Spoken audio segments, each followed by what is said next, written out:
Dylan, what do you think of that? That's wild, isn't it? I'm not gonna lie, that was pretty awesome, Liam, man. Awesome job getting that. Even the final 10-second countdown, it had me like engaged and ready, man. That was awesome. Good job, good job. Guys, this is a new EVTOL podcast, EVTOL fan club. It's going to be a lot more laid back. What my vision for this really is, we're going to focus on the weekly news on EVTOL Weekly. With this, it can be steered any way you want. We can talk EVTOL macro conditions. We can talk about your drone stocks. We can look into all the new EVTOLs.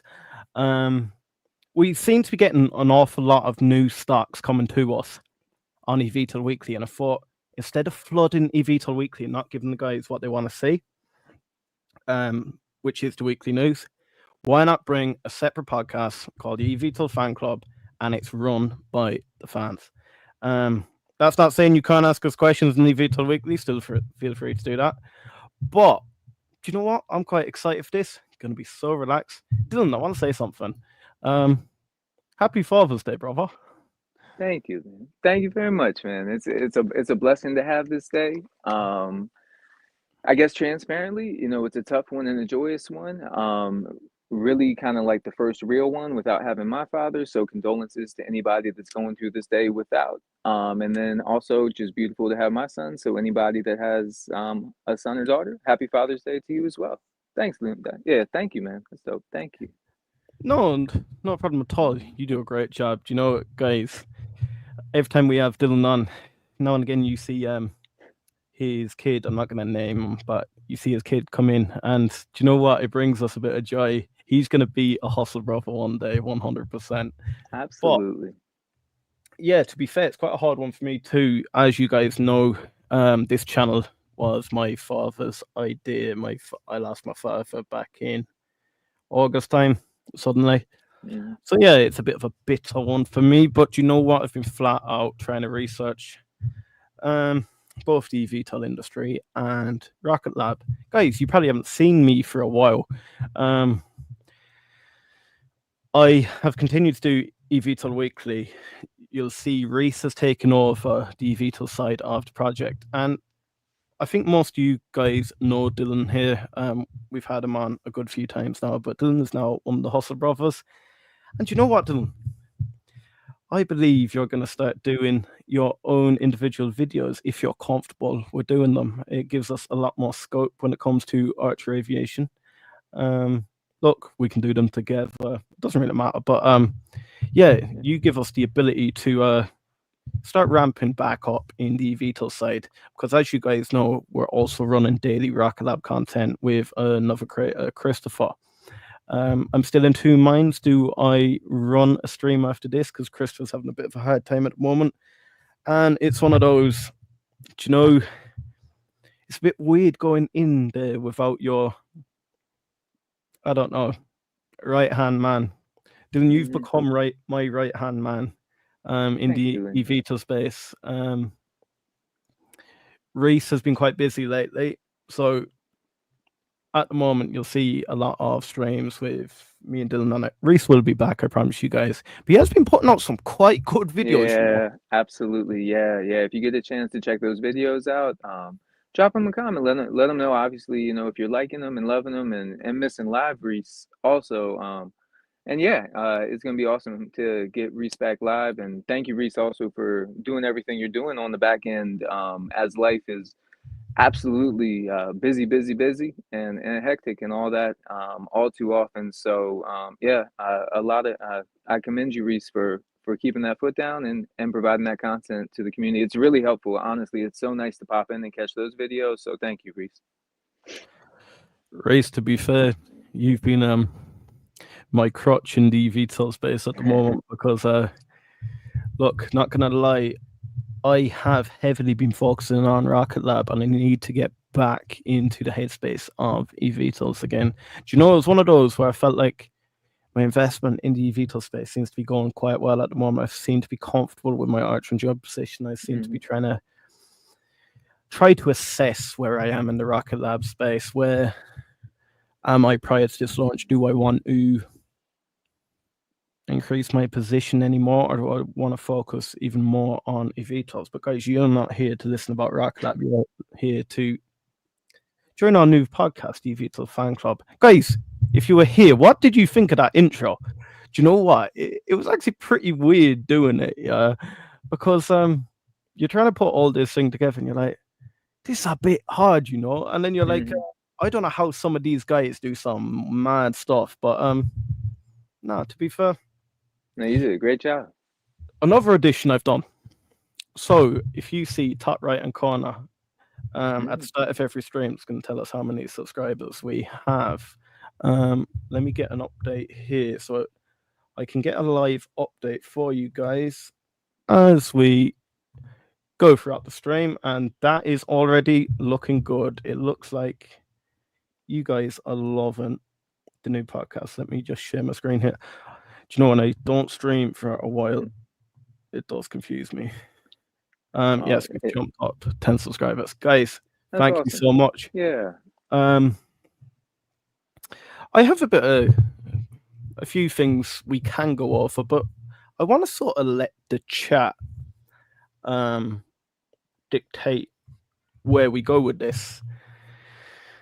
Also, Dylan, we can talk a little bit about the war and how that's going to affect, because that's gone a bit mad at the moment. But let me jump into the comments. We have GB. Hey, boys. GB's one of our biggest fans now when it comes to the eVTOL space. We do talk quite a bit on Discord and that. So, yeah, brother. What's up? We're doing well, brother. How are you? Are you a father, mate, or have you a special someone that you're celebrating with today? RIP, bro. And I think he's speaking for both of us there, brother. Absolutely. Thank you. Tom, let's talk about Archer's CTO, Tom Moritz, comment that they'll be attempting to certify Midnight with 4-blade rear propellers. I'd like to hear both your takes on this. Do you know what? I haven't proper deep dived into it, but Tom, I have seen your comments on a few of the videos. I'll be dead honest, I hadn't researched it enough to give you a comprehensive response to it. That's going to be completely transparent to you. I was quite worried, though, that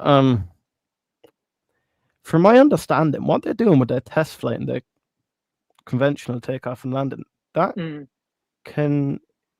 is not going to count for certification under the FAA, and they're trying to push it back till after the summer. Let me know if I'm wrong there, Dylan, but they're looking to push it back till after the summer.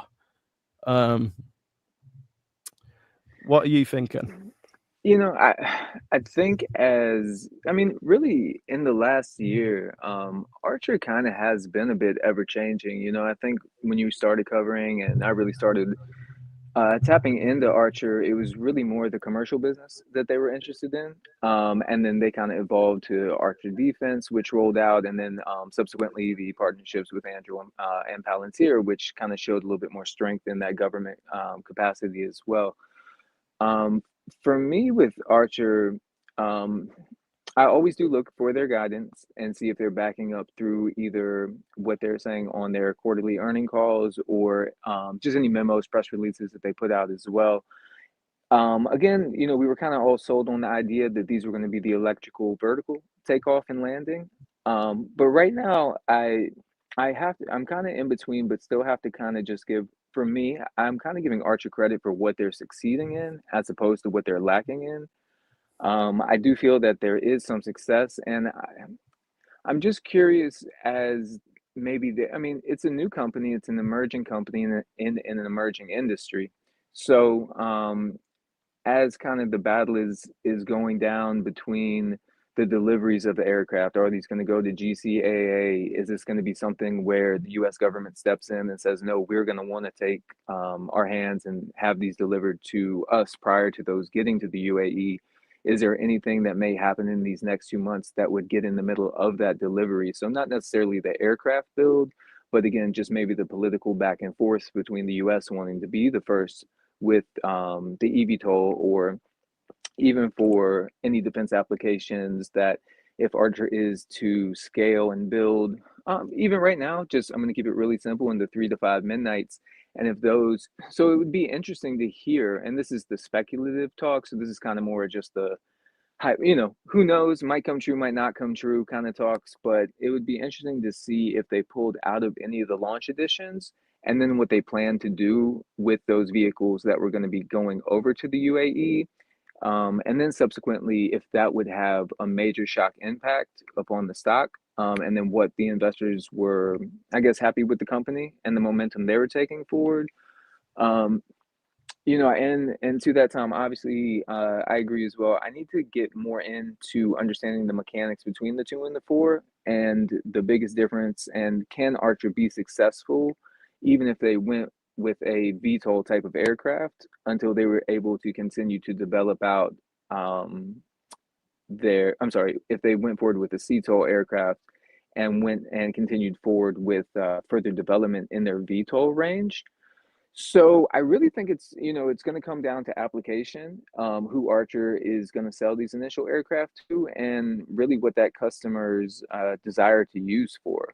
Still looking for FAA certification. I think that's obviously going to be a major point to allow these planes to fly in the air. But again, I think the last point I'll end on right here is if these aircraft are being delivered directly to the government, sometimes those can, from what I know, skate by the FAA rules that maybe the certification we would need and be able to be delivered to a company like Andrew. So really getting interested into the manufacturing, still needing a manufacturing partner to come on board. And as well as, and I think we'll touch on this more in the eVTOL Weekly. But and you read into the SEC filings, and there's actually some interesting verbiage on what Archer themselves admits on what they can and cannot do. And maybe just a last quick clip will be, I think initially when I read the news, I had one thought, and after a day or two of digesting it, maybe was able to read it in a different lens. So yeah, so more to come on that too. Yeah, that was a very comprehensive and great response from you. This is why you are my right hand man. But Tom, we have the man himself, the specialist in the building at the moment. It is Mark Berry, and if Mark is okay with this, we were meant to get him on Friday, if I believe. I wanted to bring Mark on an eVTOL Weekly, and it was to discuss this exact point. It was the 4-blade versus the 2-blade. It was to do with the certification. I don't believe that at this point they're too worried about the FAA certification side of it. It's more proven that the concept works, if you get me. I do. Yeah, and that's kind of what I feel too. And it's just me reading between the lines that I read between, and it just seems like there's been a lot of frustration, and especially around the last. I've just read your point. I've literally just repeated what you said. That's then you're on the same page. But great job, Mark. All the insight is so helpful. Because it's an emerging industry, and I think there's going to be different lenses that we all are taking a look on these companies and what we're really looking for that success to be. And again, with it initially being in that commercial range, you would really kind of want and need FAA certification to be that end goal, but really hoping to get that pushed up to like a end of year 26, maybe beginning 27 range. But again, if the FAA is dragging their feet, and it's actually going to be interesting for me to see what Secretary Duffy continues to push forward inside of really the aviation industry, and seeing, because again, you can have lofty ideas, but he is under an administration that may be here for the next 3 years, if they don't continue with somebody else in that administration moving forward. So Duffy is on a bit of a timeline, and I wouldn't be surprised if also FAA and all those government agencies know. So if they drag their feet, until the end of an administration, you get a little bit of a reset, which would obviously hurt Archer and maybe Joby as well, depending on Joby and the certification times as well. I'd be interested to get Mark Berry's thoughts on that SMG consulting report that said that Archer won't be commercialized until 2027. I think we'll do a deep dive on that on weekly as well. Mark, what I'm going to do, I see your question about HOVR here. I'm going to continue with the chat here, but I've started your message, so I will come back to HOVR because I definitely want to speak about it, and we'll speak about why it surged such an amount on Friday, and yeah, its performance over the last month. Mm-hmm. But I want to stick or remain on this point. So the conventional takeoff and landing demonstration was a configuration 2-blade rear station that they knew wasn't viable for a VTOL. Merck has came back and responded, none of the current test flights are for FAA credit at this point. They're collecting and validating their design key performance parameters. And you know what? Merck says it much better than I said it before. You know, and I'm curious on that, Liam. So if I'm just trying to connect dots here, if you're having 400 plus test flights in 2024, and we're having videos of those being a VTOL aircraft, so I'm just going on what I've seen, and kind of forming an opinion as of today on that. So we've seen the footage of the VTOL being able to lift, and be able to land back down. So that was something they were, Team Archer obviously was very proud to showcase, towards the end of 24, as well as the redundancy tests that they were showing as well. So yeah, again, without unfortunately being the an aerospace engineer or an aircraft engineer, it would be difficult for me to exactly peg why we wouldn't be able to do a test piloted flight. Having Mr. Greenwood as the pilot, being lifted up in the VTOL manner, and kind of just out of nowhere taking it more in the CTOL sort of liftoff. But it is curious. Again, like gentleman Mark was saying, is it a different type of testing, or is it an inability for them to be able to, maybe we go back to a bag of holding theory, where something about the VTOL is not able to lift at that specific weight. Again, things that I would hope that Archer has thought through and has a plan of action and a reason behind it. But yeah, I mean, we've kind of been sold a vertical takeoff and landing. So to see the conventional takeoff may throw off some investors, and definitely had me curious as to why. But at the same time, I have to be a little bit proud with Team Archer and the company, as they did get the test flight up, and did have a pilot on board, and continuing to gather that flight data, which may be necessary for the deliveries in the GCAA. So again, I just feel like Archer is, and again, it might be a bit off more that they can chew, but they may digest it at a pace that's okay for them. But yeah, it is some of that, which customers are we looking to please, which flight data needs to be tracked for which side of GCAA versus FAA certification, and the ability to fly in UAE versus the US. So it's definitely brought up some questions, but I'll just go back to, still proud of Team Archer for putting that pilot on the midnight and showcasing those test flights. So yeah, a little bit in both hands on it. This is an absolute mad question, but this is the type of thing I want to bring to EVTOL fan club, and this is going to show I am not a specialist when it comes to aerospace or anything like that. But why don't we see more electric, conventional takeoff and landing vehicles? Why are I can see with the likes of air taxis what the advantages of the vertical takeoff and landing vehicles are. However, when we were talking to Brandon, he was actually saying it is much easier to land. It's much more energy efficient to land conventionally, because he reckons even your traditional helicopter, the amount of torque it takes on the engine in HOVR is absolutely insane. He said with the likes of some of these eVTOLs, you will start draining the battery in a HOVR state. And then look, I am completely bullish about eVTOLs. So I don't want people to jump in. And I thought that was a troll message there. No, it's not. I don't want people to jump in and attack me, but I just want to put that thought out there. Mm-hmm.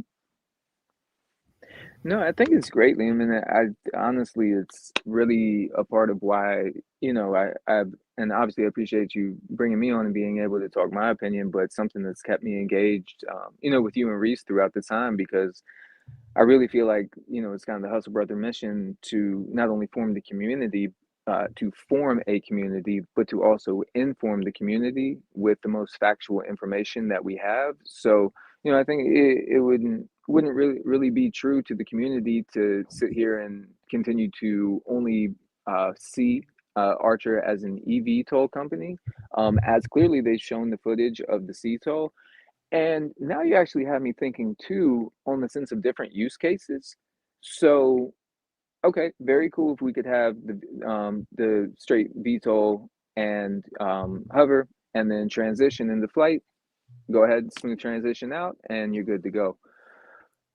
But I don't know, I guess something you were saying in there, it makes me think, what if there are either missions or if we're flying an air taxi route where you're coming into a more major airport where there may be some landing runway space? Like, is it a knock on the company because they landed CTOL? So yeah, dot, dot, dot. Right. I also, Mark, I have got your message there. I have just responded to you. We're about to make it interesting, Dylan. This is exactly what I wanted from Nice. the eVTOL fan club. Mark Berrier is going to call in. Guys, Awesome. absolute so cool. any one of you right now, if you want to call Yeah. in, give me a shout and I'll send you the link and you can call right in. Completely free to join. All you need is a camera and a mic, but most of you have them on your phone, so don't worry too much about quality or anything like that. I'm not gonna bite, brother. That's right. Streaming live from the phone right here, so no worries. So I believe Mark is joining us, and at least we can get some of these questions answered. Mark, how are we getting on, brother? Hey, gents, give me a minute. I'm driving down the road. Let me pull off so we can have a conversation. Absolutely. Yeah. You're all Yeah. good, mate. Yeah. Thanks for jumping in. Yeah. Take your Certainly. time.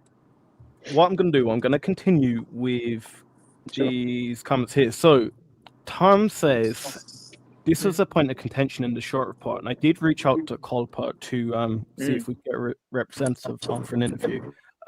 They never responded to us. VTOL is crucial for the purpose of these vehicles. Four-blade propellers fixed in a vertical position will impede the stability and performance on the aircraft during wing-borne flight, and this is exactly why we have brought Mark onto this today. Mark, just give us a shout as soon as you're ready. I'll give you a shout in a second. So I'm curious, Liam. So let me ask you, just in the hypothetical. So let's say Archer was a air taxi business, and let's say they, batteries continue to improve. So we're looking maybe 27, 28, even in 2030. And they were not able to do a VTOL, but were a CTOL aircraft that was flying maybe regional operations, or was able to get you maybe from DC to New York or something like that if you had to hop, maybe something like a private helicopter, which maybe would be more energy efficient, or kind of be I guess more in the energy efficient, more green than the typical helicopters. Might be a little bit more comfortable than your traditional heli flying out there. Maybe a little bit quieter for you. Maybe a better experience than a traditional heli. So it might just, I guess maybe continuing to understand Archer's business plan is. Maybe you would agree. Joby seems pretty straightforward and laid out. It doesn't seem like there's this many, I don't know, twists and turns that might come up with theirs. Like we've always said, they're a little bit of the quieter company. But to me, it doesn't seem like Joby is one that's kind of coming out with that next surprise, be it good or bad, and kind of has, again, still I'm extremely bullish on Archer. To be transparent, I did, and again, it doesn't matter, like Liam says, whether you have 0, 1, or 20, 100,000 shares. You know, that's not what it's about. But with the dip that was in there on Friday, I did decide to complete out what I was hoping to be my year-end Archer position. So gives me the opportunity also to continue DDing Joby, and then if there's any other tickers that are interesting to myself or others, kind of gives that ability as well. So for me personally, still have faith in the business model, but that's why I follow it very closely. And again, to the SEC filings, because if this rug is going to be pulled, I'm going to assume one person that has never sold any stock in these recent rounds where Tosha Perkins and Eric Lintel have been selling. I think one person that kind of goes under the radar is Nikhil. I'm sorry, I'll pronounce his last name wrong. So Nikhil G, who kind Yeah, of I goes can under the trust radar a that. little bit. And there's been no shares sold by him as we've had the 12, 11, 12, and $12.50 $12.50 run ups. So I'm just I don't know. I'm sticking close, so that way again, if there's something wrong and broken within this company, I think that's why it's very good on these speculative plays for me, and to deliver the most accurate information to the community, so we can stay ahead um, of any of the rug pulls or just turns that maybe we don't agree with, if that happens with Inside Archer and everything. But I'll pass it back to you. No, thank you for that, Dylan. I will get back to you, but what I want to do is welcome our guest, Mark Berry, onto the channel. Thank you, brother, for calling in. You're actually the first guest we have on this new Nice. All right. platform. Great to see you, Mark. Good to see you guys. Yeah. So, mate, what I want to talk to you about, we have Tom's question here. The CETL demonstration was a configuration 2-blade rear stations that they knew wasn't viable for VTOL. What's your response to that? Well, if you've got a 4-blade configuration, you're going to be able to create more static thrust for vertical takeoff.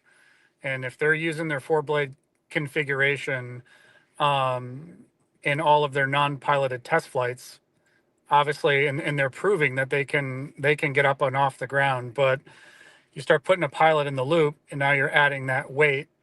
And also, I mean, when you convert and you've got 4 blades, 2 of those blades are going to be an enormous drag penalty because they're hanging out in the wind, as where a 2-blade, you can basically, once you convert to a CTOL configuration, you can position those blades to be in the streamline of the wind itself. Like stick your hand out the car and be like this, or go like this, right? Or like this, or like this. This is a much smaller wetted area than a blade like this. So a 2-blade, you could position it like this in the CTOL configuration when you're flying like an airplane, which drastically cuts down on your drag penalty. That's why HOVR is a gorgeous configuration, because they close everything up and it's just a clean aircraft flying as it should. And the same thing with Joby as well. Joby, all of their lift capabilities, or all their lift motors are rotating. So every one of those rotors that are providing a lift component, once you convert to a flying aircraft, now they're providing force, or there's not any drag, or as much drag. So I'm not saying that Archer is not going to be able to do it, and they will. I'm sure that they've done the math on it. But as I said in the chat earlier too, like they are not getting FAA credit at this point. They are developing still all of their company data. I heard you say they've done 400 test flights. Yeah, they're gonna be doing a lot more test flights. You never go for FAA credit until you're gonna pass that flight test parameter. And they've got a ways. I think they've got a little ways to go yet. And there's some nuances to certification, especially in the United States. Neither Joby or Archer uses an ODA. An ODA is an Office of Designated Authority. Let And me it write that down, brother. Yeah, I yeah, got my yeah. pen and paper right here. Thank you, Mark. You're teaching us on the job, brother. That's Yeah, right. yeah. On the job teaching. Go for it. So in the world of aircraft certification, like Boeing, um, and this came out, you know, when Boeing had issues with their 737 Maxes a few years Okay. ago, and there was a lot of people coming out and being like, "Oh, Boeing is Mhm. self-certifying because Boeing is an ODA," and what that is within the company, the FAA allows you to have an Office of Designated Authority. Large companies like Boeing, Gulfstream, that are constantly certifying aircraft, the FAA doesn't have the resources to delegate, you know, federal employees to go and support all these different aircraft development programs, especially when there's multiple ones happening at the same time. Sure. So they basically go to a large company and say, okay, we're going to allow you to have an ODA. And within that ODA, the employees of that company are now representing the FAA.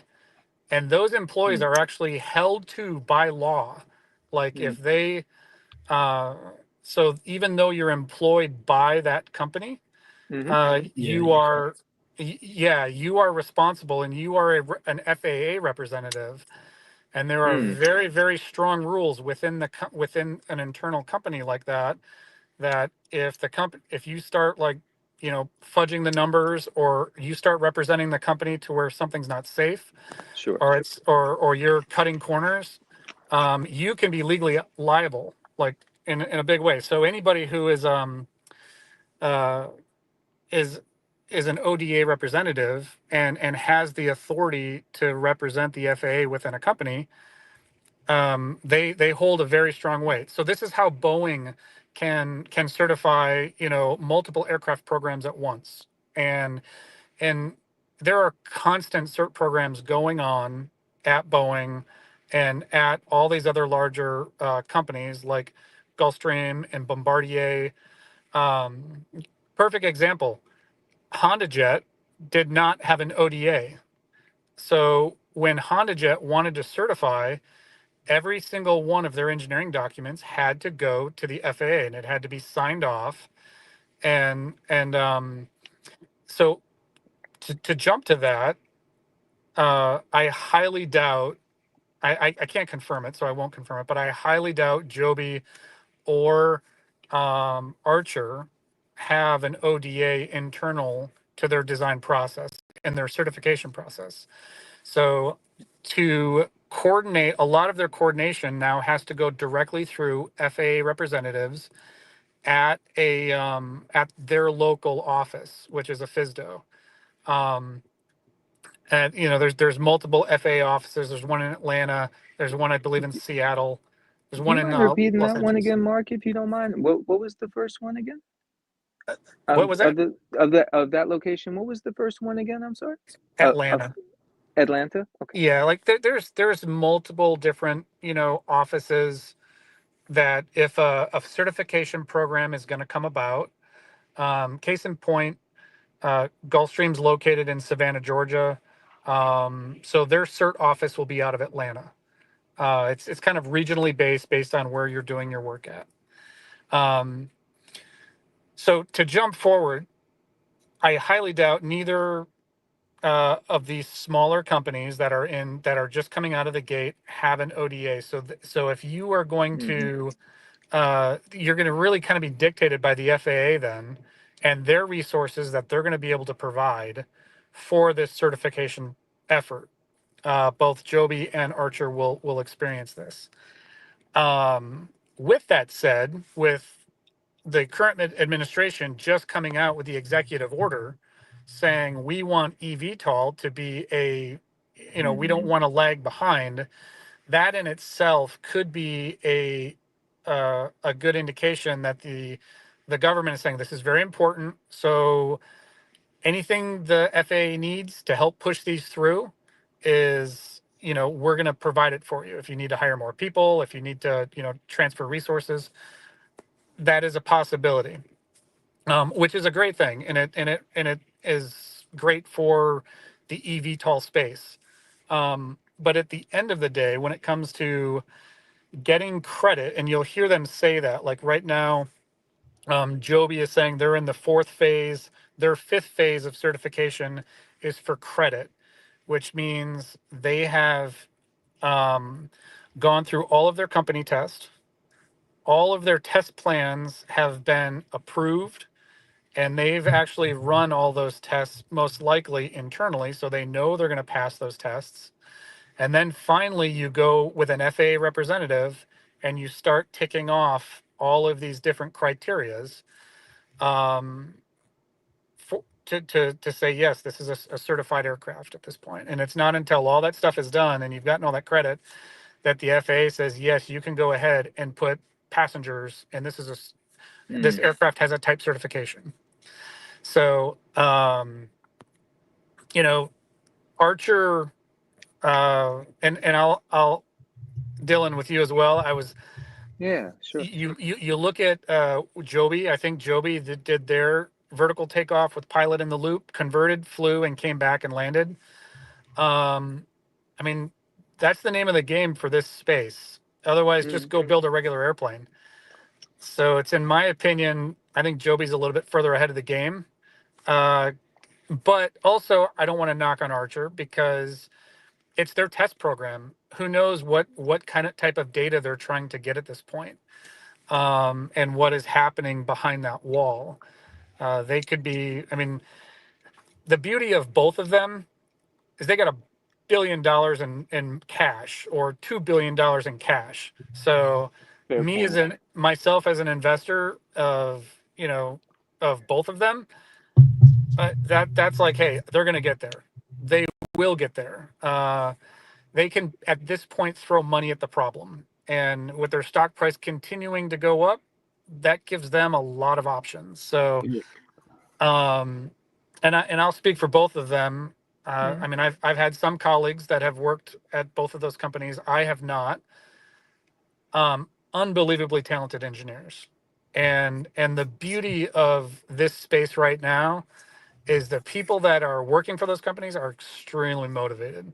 And it's like, it's kind of like if you go work for Tesla, or you go work for SpaceX, or even Rocket Lab, those engineers love what they're doing and they believe in it. And if they don't, they'll leave. They go somewhere else in the industry. So they're going to get there.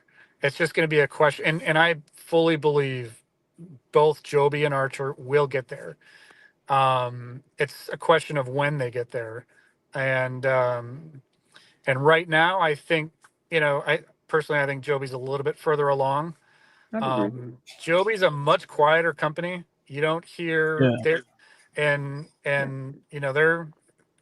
they've been just diligently working away, and so where they're at, it's kind of tough to say, but they are, they've converted, and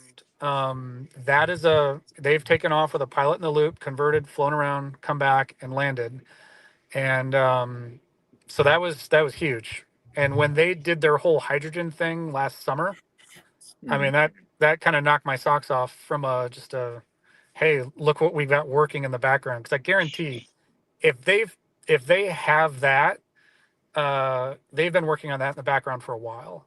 And the fact that they've got aircraft out at Edwards doing testing with pilot in the loop, they're quiet, but I guarantee you're going to see. I can't guarantee anything.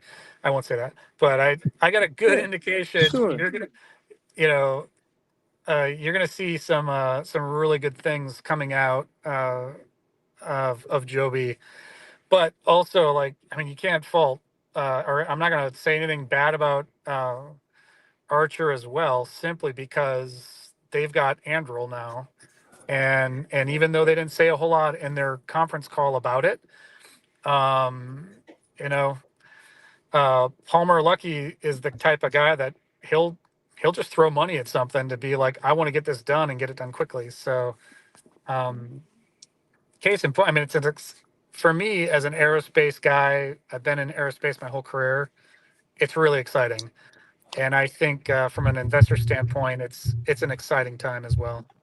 And which would be your highest conviction? Would you be a Joby man? Would you be an Archer man? Or are you heavily invested in HOVR themselves?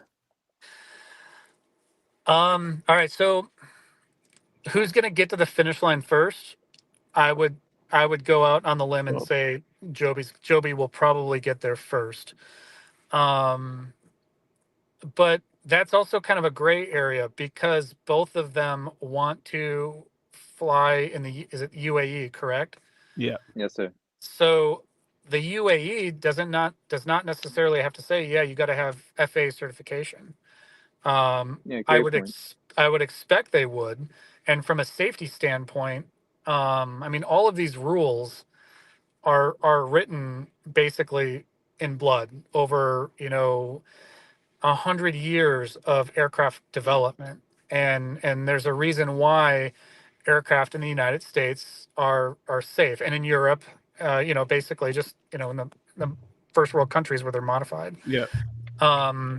So I mean, but they could get potential. They could say the UAE could say like, "Hey, we want to showcase this. We want to show the world that we are, we want to be on this new wave of technology and human mobility." And if that's the case, they may, lighten up some of the rules just to promote their capability. And if that is the case, they don't have to have FAA certification. They could just say, yeah, put people in these airplanes and let's start going. But that comes with some added risks. But to that said too, I am very confident that Archer or Joby or anybody in the aerospace industry, they're not going to deploy an asset unless it's safe. Yeah. Like these things will be safe, and there is such an added element of safety with these flying configurations now. Case in point, I mean, they just Archer flew in a CTOL configuration, which basically goes to show that, okay, if you're out flying this thing and it has a failure and it can't go into the vertical mode, just go land it at an airport. And now you have that added feature, where with a Can I regular airplane you don't. can I throw something, maybe hypothetical question back to you on that one, Mark? So, Yeah. would Joby have the ability to land CTOL if needed, just in the sense of their design, or is there Mhm. is there anything that could just, yeah, honest question. Yeah. Um, I mean, their rotors sit up off the ground, so they're not. It's not like a what's the marine uh, Osprey? The Osprey, the Yeah, rotors sure, are sure. the rotors are so large, you have to land that in a vertical configuration because those rotors will hit the ground. Um, yeah, I would highly suspect that Joby will have that capability as well, and you'll probably see that demonstrated uh, soon, or at some point in their flight test program. I'm sure they will be demonstrating that. Um, I think I saw them demonstrate rotor out capabilities. Both of them have demonstrated rotor out capabilities. So if you have motor failures, the other motors can increase their thrust to get you back down on the ground. But that was also in a VTOL configuration. But to answer your question, yeah, I think from the configuration of the aircraft, it could still land as a CTOL as well, I in a like that. conventional, like a regular airplane. Awesome. Thanks, man. So, and you would Good. want to have that just from an added safety perspective. So, Absolutely. And just really quick to the safety. Um, obviously Adam's a founder and CEO, so he's going to sell his company. That's his baby. So, yeah. always, you can't always take word and define it exactly as how he says it. But one thing that I am going to believe in Archer in is the promise of safety of their aircraft. That Mhm. seemed to be a big statement over the Q3 Q3 and Q4 calls, if I'm correct on the numbers on those.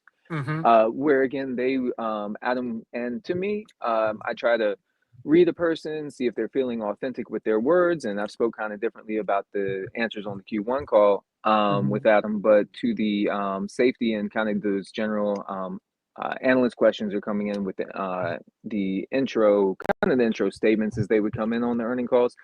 It was always Adam saying, we're not going to do this until it's safe, and we're not going to rush this until it's safe. And I believe those words. So I agree. Very much in agreement with you.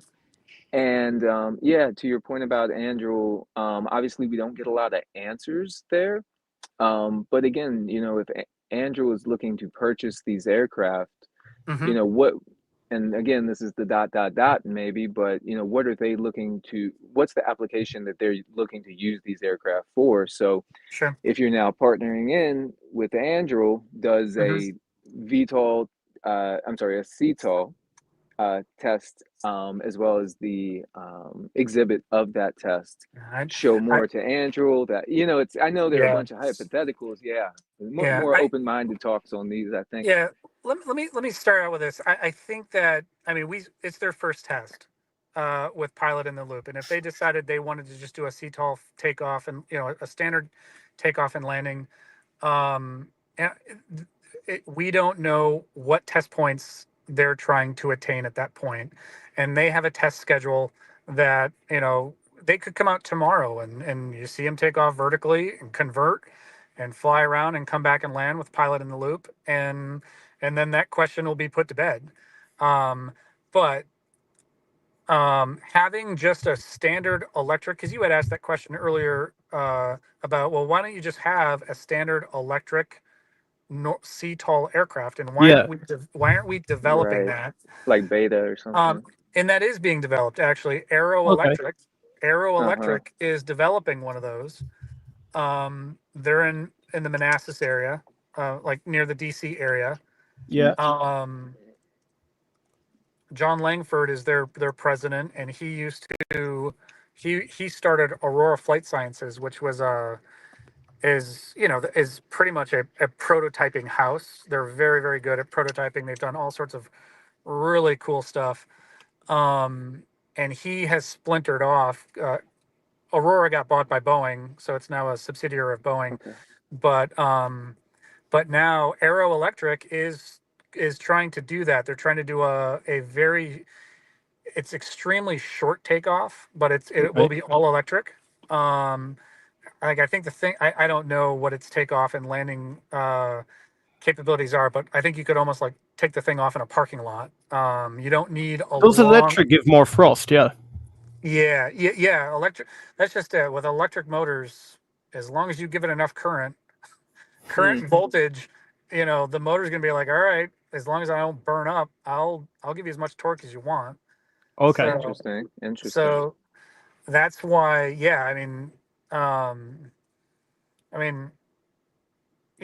if you want to really dump a ton of energy into the motors, they'll get up off the ground. So, but to add to this, just the overall space, you've got a lot. I know we talk a lot about Joby, or most of this is just the focus on Joby and Archer, and it should be because they're the furthest along.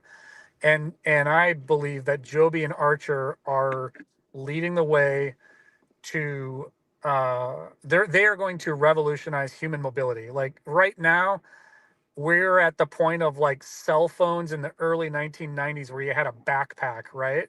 And like Joby and Archer are gonna be like the iPhone. Like like the world doesn't realize.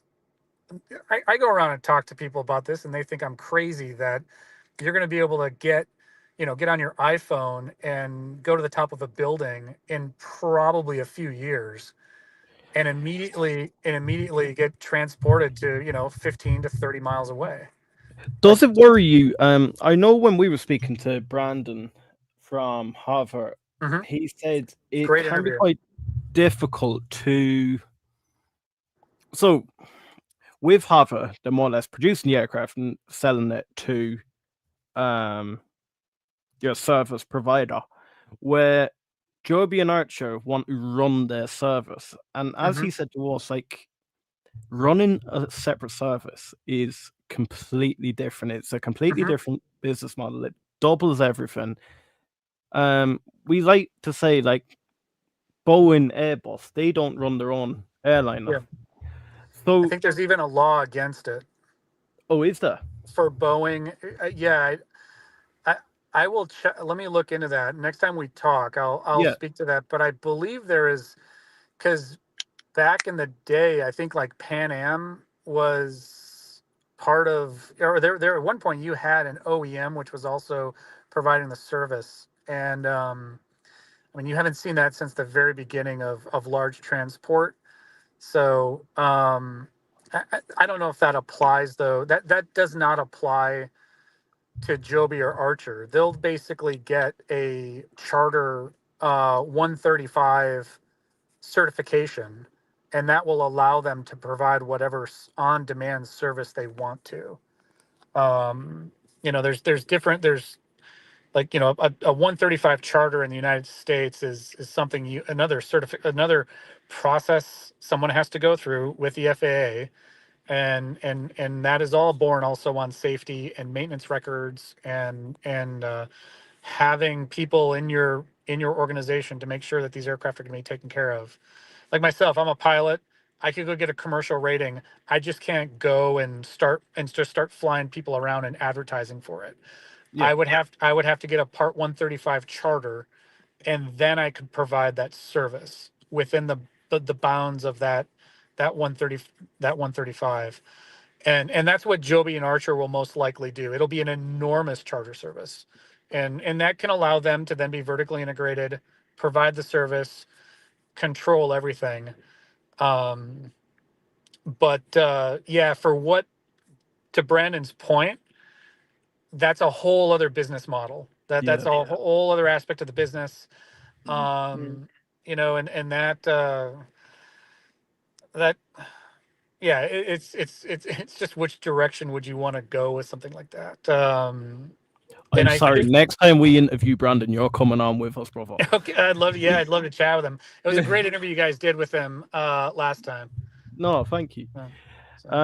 Yeah, that's something we really want to do. Guys, make sure in the comments to jump in and let us know if you want us to interview Brandon again. He's left the door open. We can interview him whenever we like to. We don't want to push the ball too much, so close to like earnings or something like that. And then but on the topic of hover, of the three different, you get hover, Joby, and Archer. I think hover, like Brandon said, you don't need an infrastructure. It's they're going after a completely different design and operating concept where it's not all electric, it's a hybrid, which in my opinion is, I honestly think from an operational standpoint, as a pilot myself, I would want to hover simply because I don't want to go 30 miles. I want to take off in North Carolina and go land in my mom's farm in Madison, Wisconsin. So, and like Brandon said, the energy density of fuel is 20 times what they currently have for batteries. Technology is doing some amazing things, and we may get to that, or you may get to 10 or 5 times. And as that happens, you can easily, there's nothing to say that hover couldn't be like, okay, now we're just going to go all electric. But their design concept is gorgeous. They got a great design concept. But they're just getting started. They have flown a scaled model, but they've transitioned. I watched the video where they transitioned, where they had the all of the like feelers that are taped to the wings, so you can see the airflow. And when you watch the wing close up, it went from turbulent behind the wing to laminar. And it's as an aerospace guy, I was beautiful. Like, this is beautiful. Like, this is gorgeous. Right. And the fact that they were able to transition, like that configuration is gorgeous, because you don't have to, like Brandon said, you can put a lot less weight in batteries because you only need that battery and that power just to get up off the ground. Like you got to get to 50 feet, 100 feet, clear your obstacles. And then your internal combustion engine is going to start providing you your forward thrust. So that takeoff to you're flying like a regular airplane is only going to be, 5% of the flight regime. And so you don't need a lot of big, heavy batteries at that point. Once you close it up and it's flying like an airplane, it's like any other airplane.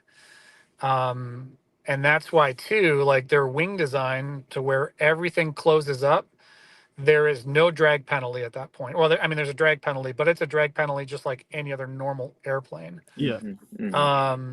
As where, like you look at Archer's aircraft, those propellers that don't rotate in the rear, that is a drag penalty no matter what. Like that is going to be a hit on performance. It doesn't mean that they can't still provide their service. It doesn't mean like Anduril could say, hey, we still want this to get troops, like Anduril could be like, all right, we want to get, troops from, who are injured and get them, 30 miles away to a hospital or something like that. Anduril could, or Archer could do that easily with the configuration that they have. And plus, like I think they announced they're developing a hybrid. Yeah. Well, there you go, Mark. Yeah, So you're there you leading go. right Like, into my question on that.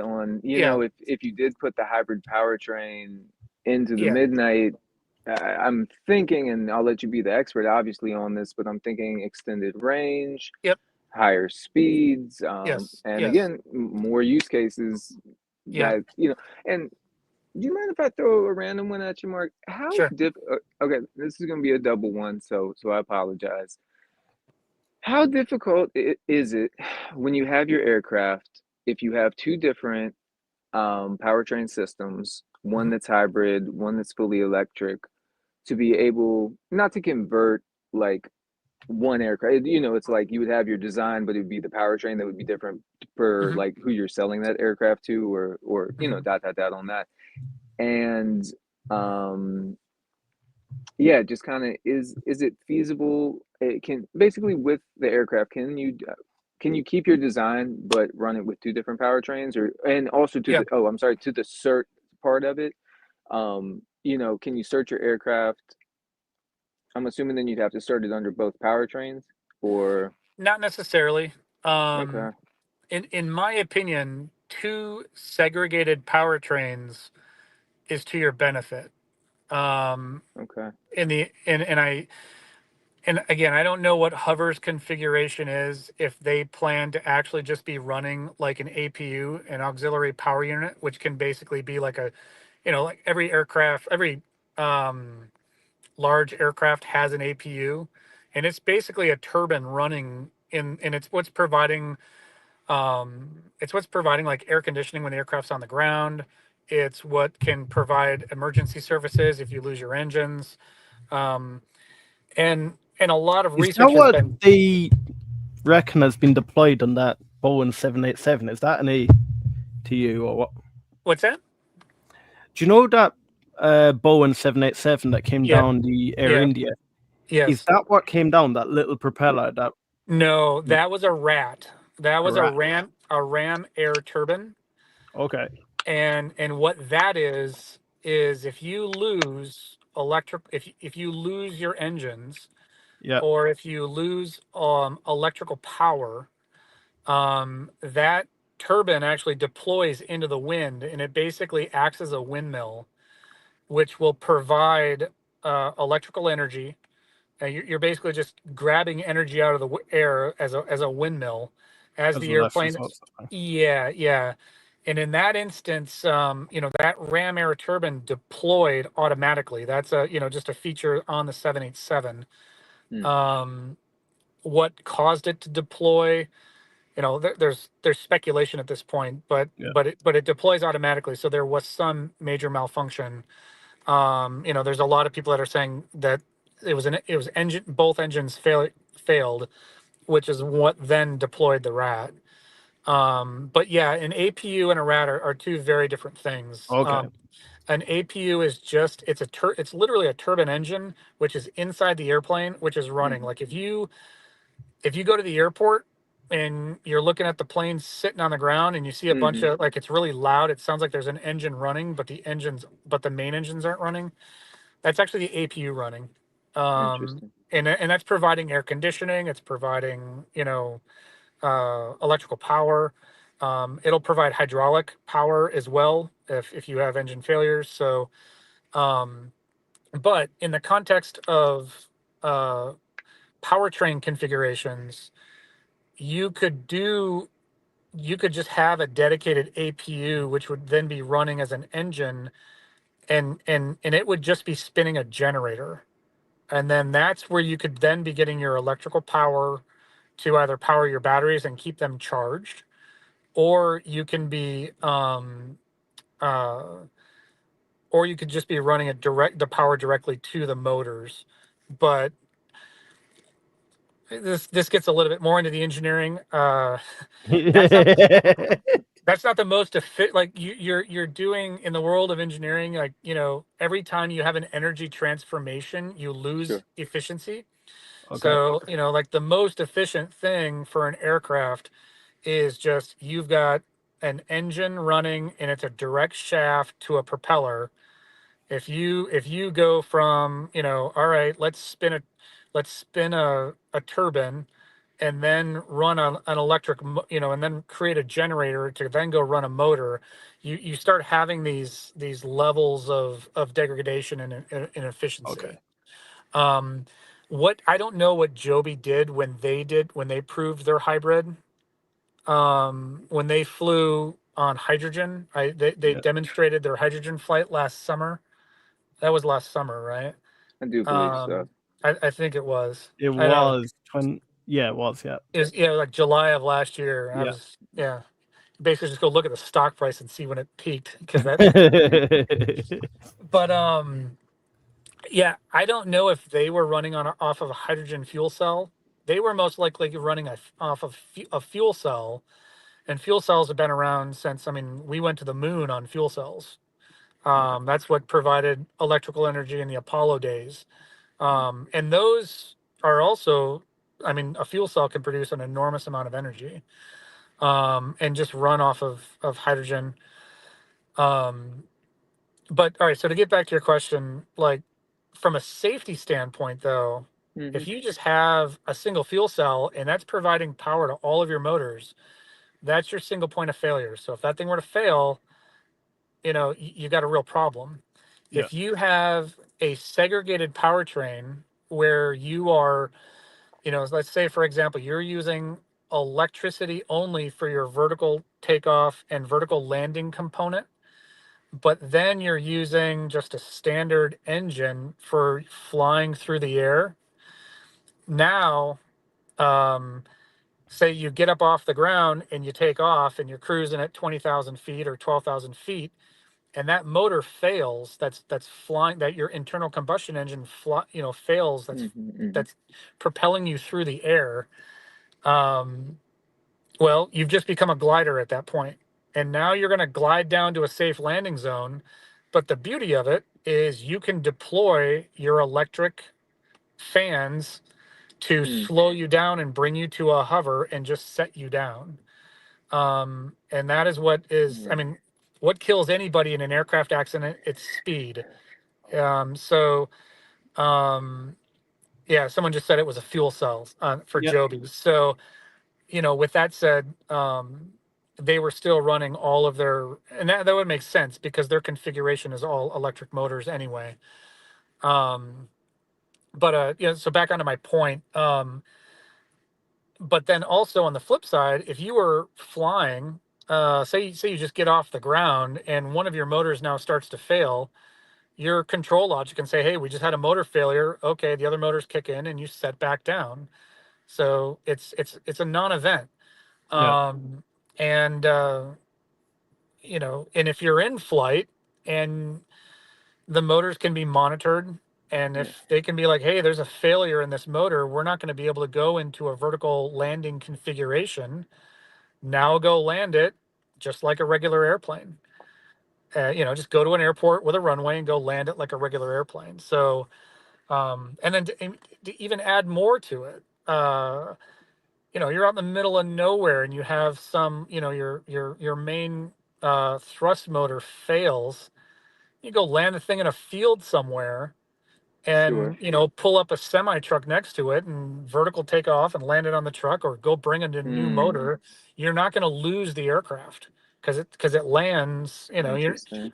case in point, like Cirrus aircraft, they're famous right now. They're private airplanes sold in the United States. They have a parachute.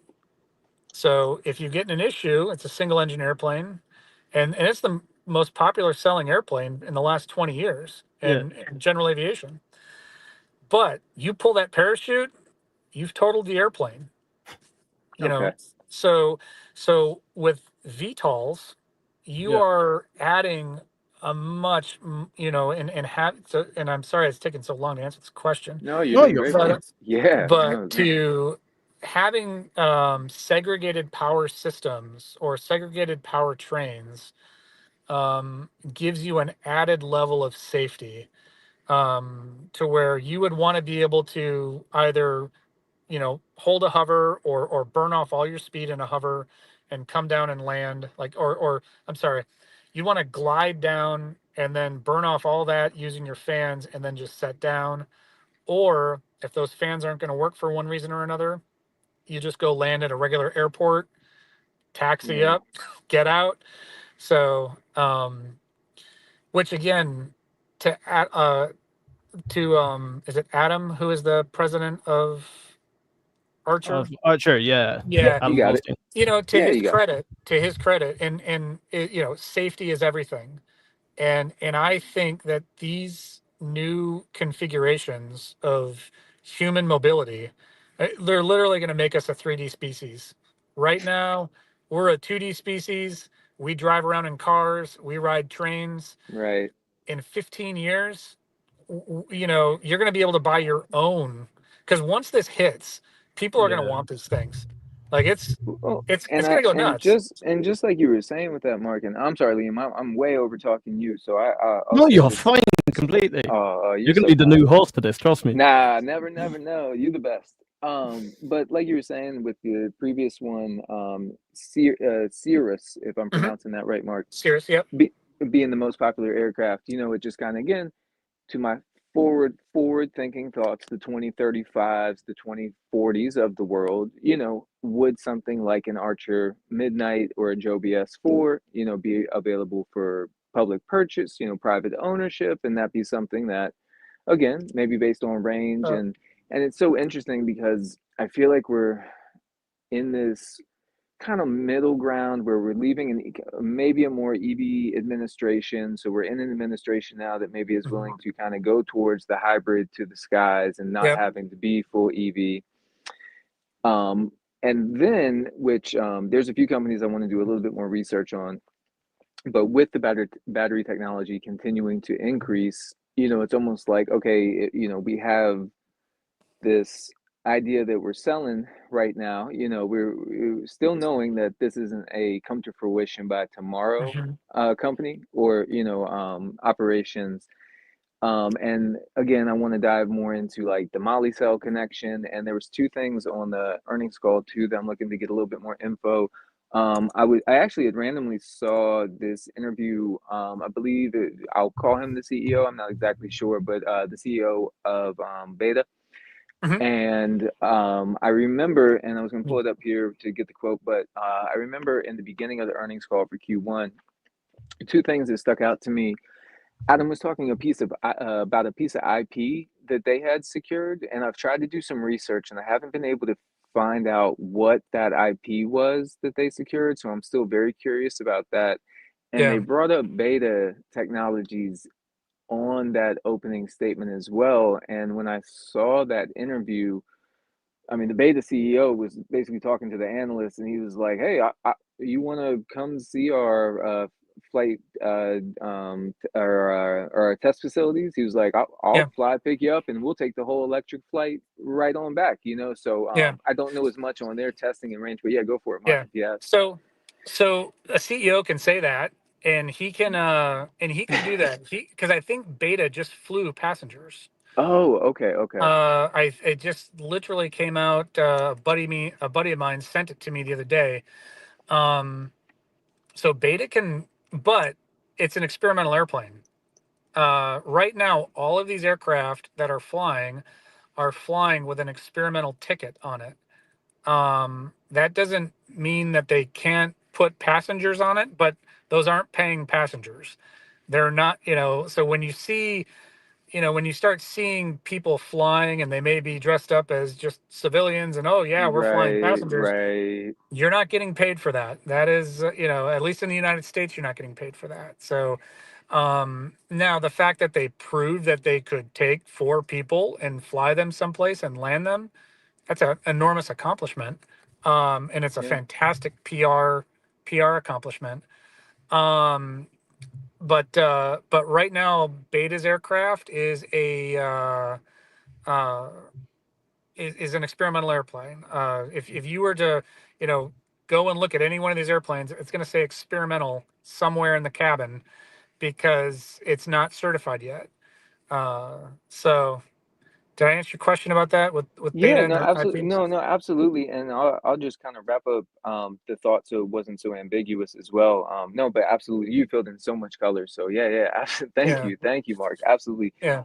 And it was something Adam was talking about. Initially, he was talking that they started with Maker, the sub 5,000-pound aircraft with 40-foot wingspan. So it was kind of like that dig at Joby, almost being like we had the S4, but wasn't going to have the payload, so we moved on from it, Yeah. and all that back and forth between those, Adam going back and forth. And he said the second key decision we made was to shift away from pouch cells used in Maker. So I'm not sure if Joby used pouch cells or another form. It said, and they moved over to, no, I'm going to pronounce this wrong, but if I do it slow, I'll get it right.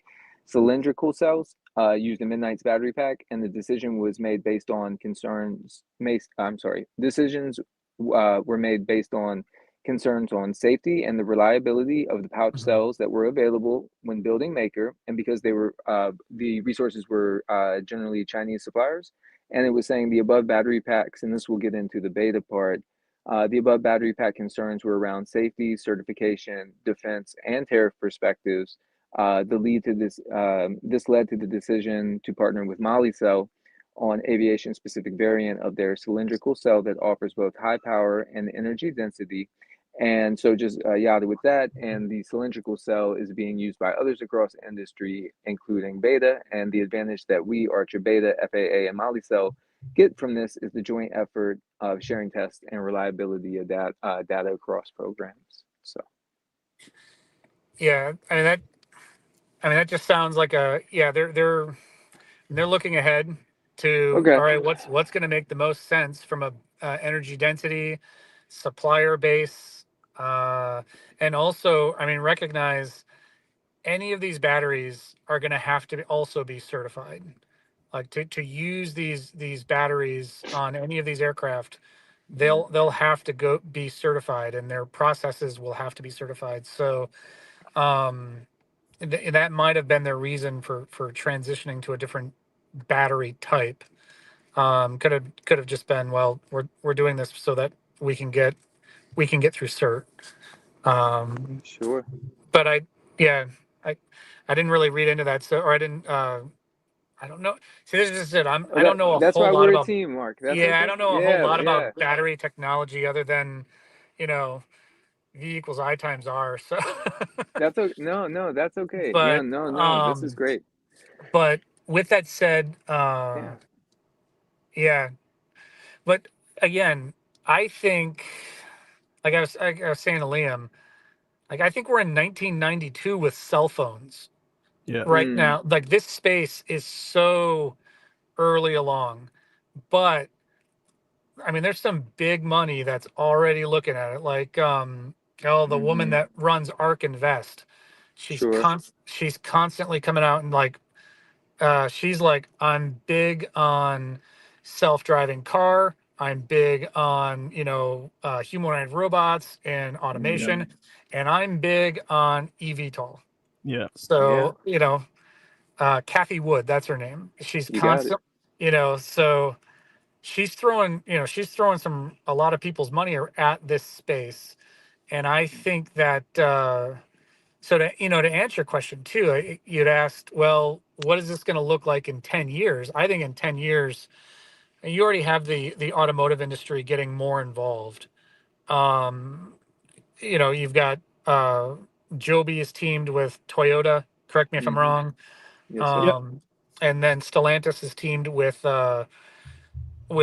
Archer, which again, like, I mean, I love Hover so much, and their market cap is so low, and it's only going to take a couple of people to be like, that is a winner, to where you're going to start seeing a lot of money coming into that But space. that's the thing. That's what we Yeah, said. yeah. Like genuinely, if any sort of major player goes into To into Oh, hover, like we yeah, seen over Friday, they had a partnership. Was it for? We'll get into it in eVTOL Weekly, but they had a partnership for propellers, yeah. and MT props. and it just skyrocketed. I think it's Yeah. up 308% the last month. Oh my God. I know. Yeah, it was Good job. Good job, Hover. glorious day on Friday. Good job, Mark, and all Hover investors. Good job, Yeah, guys. That's yeah, yeah. awesome for you guys. They were rewarded for it. So That's And you know what it is, yeah? I got so excited when we interviewed Brandon, and then it was me and Reese were talking. We're like, we love Brandon a lot, but we need to speak to someone else. And I think you've more or less cleared up my mind now when it comes to Harvard's design, because how we thought of it, and this is no disrespect to Brandon at all, I think he'd completely understand. But we thought if we interview any CEO, they're going to tell us that their product is the best. But the fact now, speaking to you, Mark, and you more or less suggesting that Hover design-wise is an overall winner. but they are also very, very early in the stage. Like they have not, they've demonstrated their scale, their 50% scale model. And I think I watched an interview with Brandon where he says, obviously teaming with a propeller company is a really big deal, because now they can start developing that, that very key critical component of their next size aircraft. I think he made a comment that he wants to be able to produce 600 pounds of thrust out of one of his propellers. And if he's got 8 across the wing, you can just start doing the math that, thing's going to, it's going to pick up a lot of mass. And ducted fans also give you a little bit more of an aerodynamic boost than just an open rotor does, for, aerodynamic. Could you ever see Tesla entering the space? I've So it's interesting. Musk has said before, obviously he's all about efficiency, and in Musk's mind, it's got to be all electric. So, but they have got, and that's just it. Like in all of this space, like Textron, right? Bell Helicopter, Lockheed Martin, these really, really large juggernauts of the defense industry, it would just be one of them to be like, all right, we're taking that technology. We're going to buy you out. We're tapping into this. Like I just said, like it's just getting started. We're not even to the BlackBerry and iPhone shows up, right? So I like it. I like it. Like this space is just, it's untapped. And really the pioneer, I credit Jobin and Adam for just having the pioneering spirit to, we're gonna do this. Because I could easily see some mergers and acquisitions, or some acquisitions, or people teaming up. I think you'll also see more automotive companies getting involved, and kind of getting into this space. I mean, you'll have cars for a long time, but I think you're always going to have cars. But well, you make a great point in the 3D aspect as well, and maybe a obvious further timeline than the air taxi routes that they have planned, but mhm, being from the Northern Virginia, Washington D.C. area, constant construction trying to build yep, out the Beltway, widen 66, and unfortunately, you just do run into a lack of land and the yeah, lack of property in which that they can continue to build on. yep, So yeah, it leans into a bullish thought of what could the future be, in travel in a sense. And yeah. If yeah. this takes off, if this really goes big and gets, because nobody had an iPhone in 1992, right? Or nobody had a Mhm, cell phone in 1992, or only very few people had these. Now everybody wants one, and mhm. as this industry starts to scale, you know, people are going to And want their own personal flying craft, and from an engineering perspective, that can be done. But it's There's even no, yeah, like back in like 2010 or so. Remember yeah, when Priuses first started coming out and they were fully electric or hybrids and stuff like that? And people said they'll never work, they'll never take hmm on. Then you have the likes of Tesla coming out. mhm, If you look at Toyota, everything that going forward is hybrid. hmm Like, and that's what I find yeah. strange. Everything Joby has, or motive wise, they're going with the hybrid model, but then they invested in Joby, who have a hydrogen. But I don't understand why more people don't go after that hybrid after model. after hybrid or hydrogen. Hybrid. Yeah.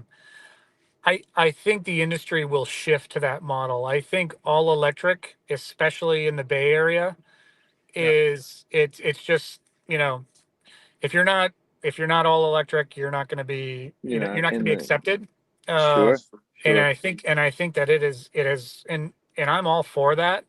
I mean, we got to get the energy somewhere, so you're gonna produce it at, somewhere else. But the fact that it is a very clean, at least at that, from the operating standpoint, it's extremely clean. So, but from an operational standpoint, what Mhm, Brandon said, hey, Brandon's like, I don't, I can land this thing anywhere, and I can put some gas in it, and then I can take it off again. I don't need an infrastructure. Yeah. I don't need vertiports, and so there's a lot to be said for that as well. The vertiport that's an enormous amount of infrastructure that's going to have to be put in, if this is going to really get out to the masses. So, but again, you already see hybrid going. Adam said on his call, well, we're teaming with we're teaming with Anduril to develop a hybrid. Joby's has already demonstrated a hybrid, even though it be hydrogen. Hydrogen, now the U.S. government can do that. The military can do that. We're maybe a little ways away for, just, all of us commoners. But, uh, but again, like with what Horizon's doing, there's plenty of 100 low lead or Jet A. We're not getting rid of that anytime soon. So developing that, I think, will be, once they get it developed, it'll be. But they got a long road to go. I don't want to. I want to stress that. Like, I absolutely love it. I think, their stock price is gorgeous right now. Their market cap is tiny, and there's a long way to go. Like, it could just take one or two people to be like, yeah, we're gonna fund this because this makes sense. mhm. And also, the thing I really liked about Brandon is that, he comes from the aviation world. And I can't speak for Sure, sure. Archer, or for Jobin, or for Adam. Yeah, it seems Adam You know, does not. Yeah, so please continue. Yeah, sorry. yeah, Yeah. but like, flew, he was a fighter pilot, so he gets it. Yeah. He has supported, I'm sure he has supported troops in contact, and so he has a much he's got a really strong operational, like, what just makes sense, first order principles of what's going to make the most sense, as opposed to what's going to be popular to pop culture, you know, in the next 6 months, because we all Yeah. know how quickly things change. And the Just one because thing I about go for Brandon, it. yeah, the one thing about Brandon as well, like, I know every time in the earnings calls between Archer and Joby, we're always speaking about Adam and Joe Ben. Are they being transparent, or is it a lot of PR?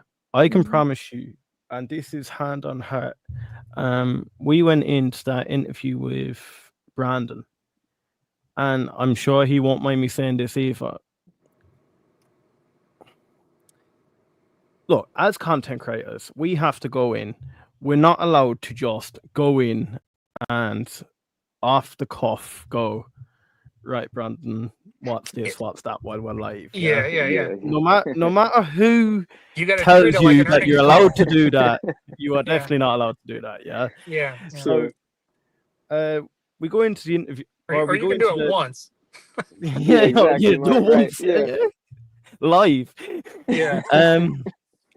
We Cut. go into that pre-recorded session with Brandon, and I remember my first comment was like, look, guys, there was 4 or 5 of them in there, and we're like, look, guys, we've a set of questions here that we're gonna ask you. This is sort of like format we're gonna do.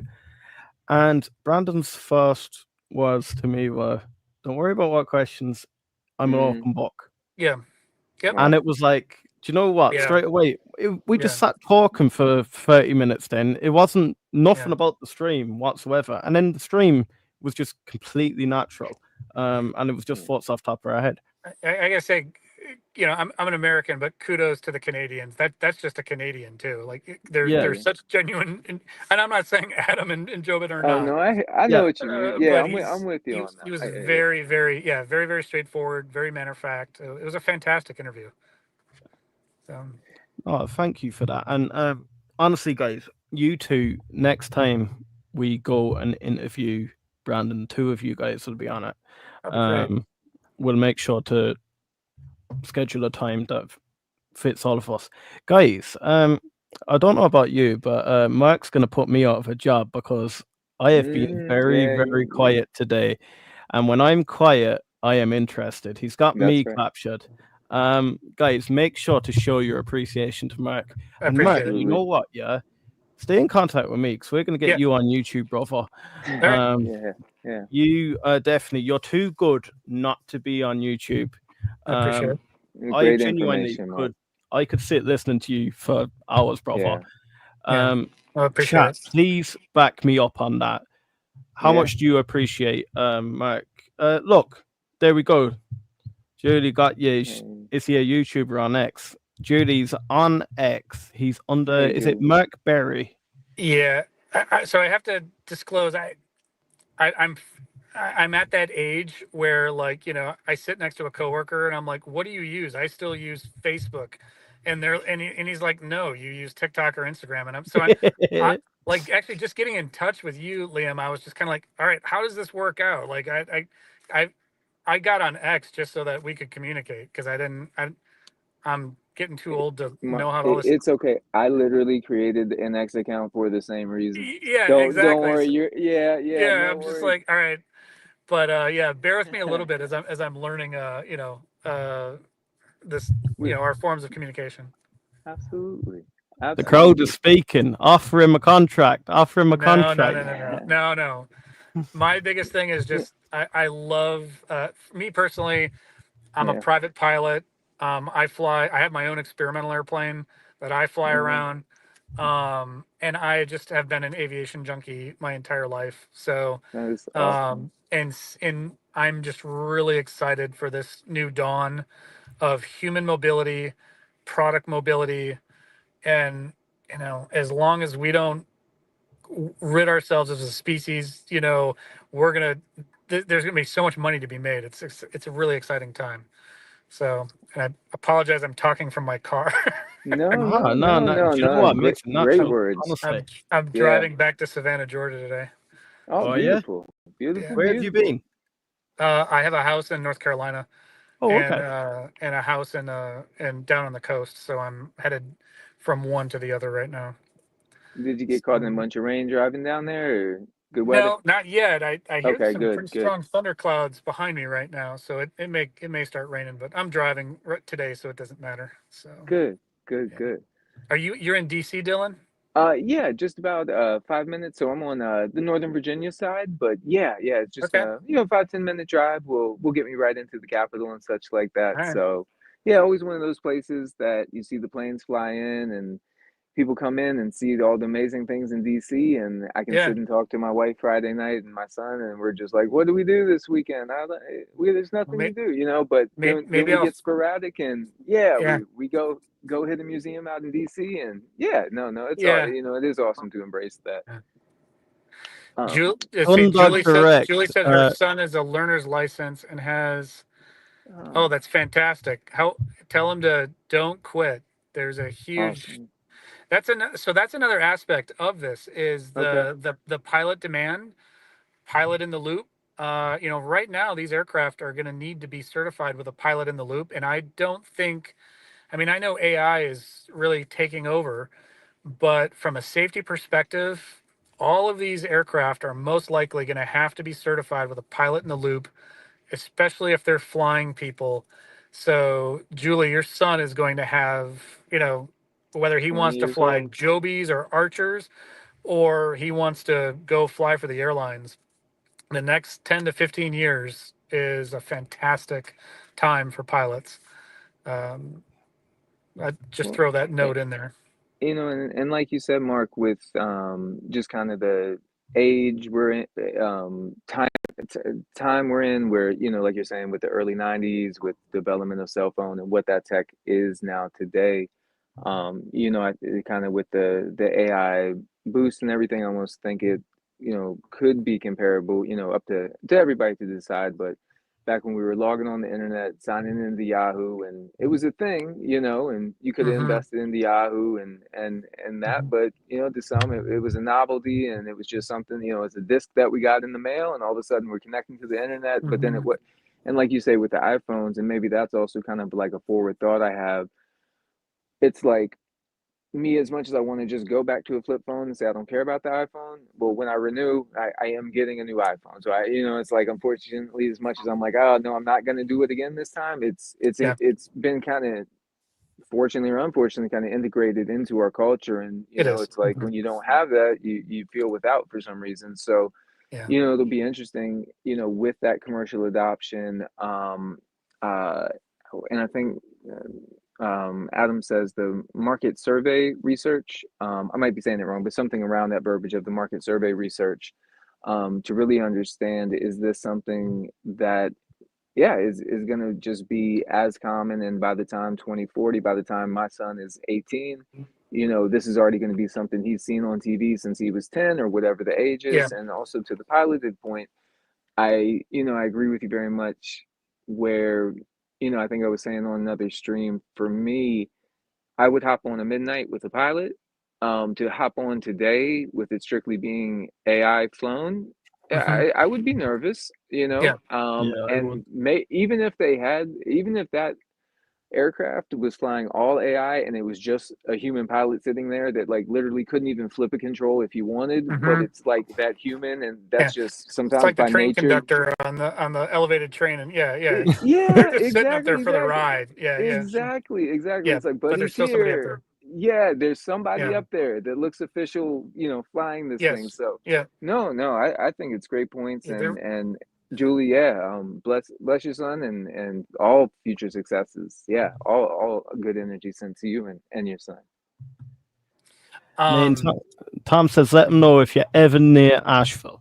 I just left Asheville, Tom. Ah, I was in Swannanoa about 30 minutes ago. Well, an hour and a half ago. So right.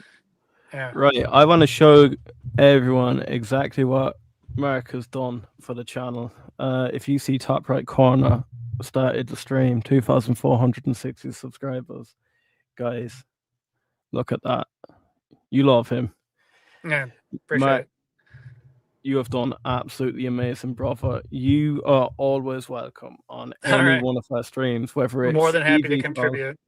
yeah, whether it's Yeah. eVTOL, whether it's Rocket Lab, whether you just want to call in for a chat, you are always welcome, brother.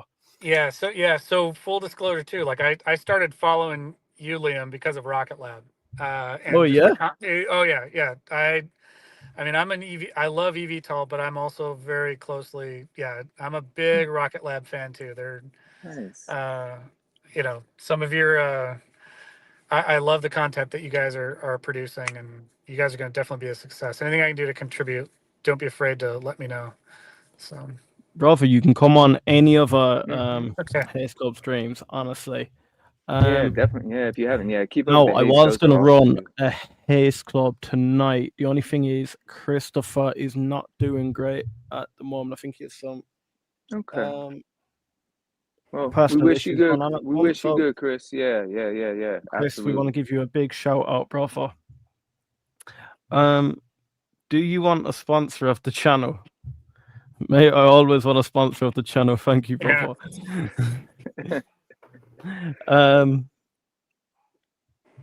I'll give you a brewery tour. I own a Whistle Hop.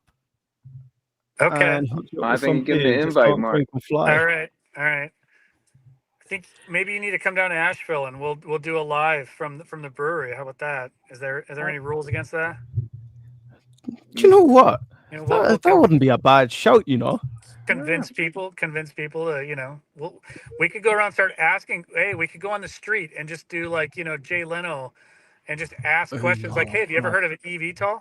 That's so interesting. That's actually and then really we'd bring interesting, you Mark. beside you, and you could just give them a mad complex like No.